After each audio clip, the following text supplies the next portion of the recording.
dysfunctional vet.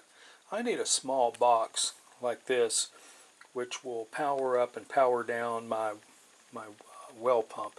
Now the pump itself is going to be controlled by two different switches.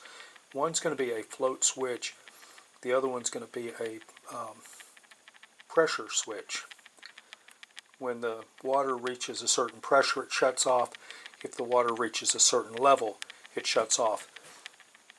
It's a double shut-off system, so I won't need anything further as far as like an outside breaker or something like that.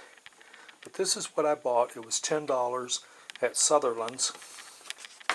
This is the box itself.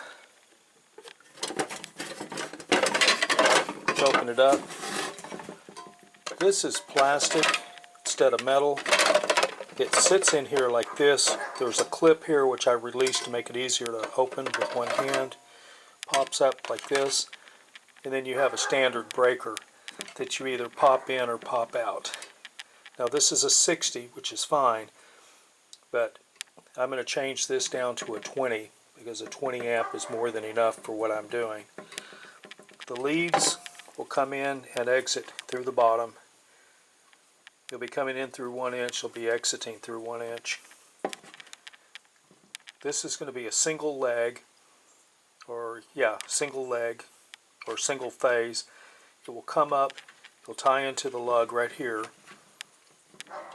The neutral will tie in here as well as the ground, and then of course the grounds that would come off of this, you'll have one wire coming off of this which goes to the pump, and when it comes back up, the neutral will be on one side, the ground will be on the other, and that will make that work. But this is what I have. It costs $10. It's a good system.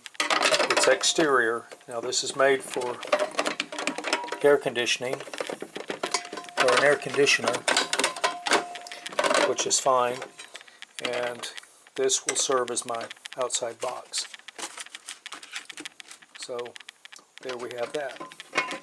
Dysfunctional Vet out.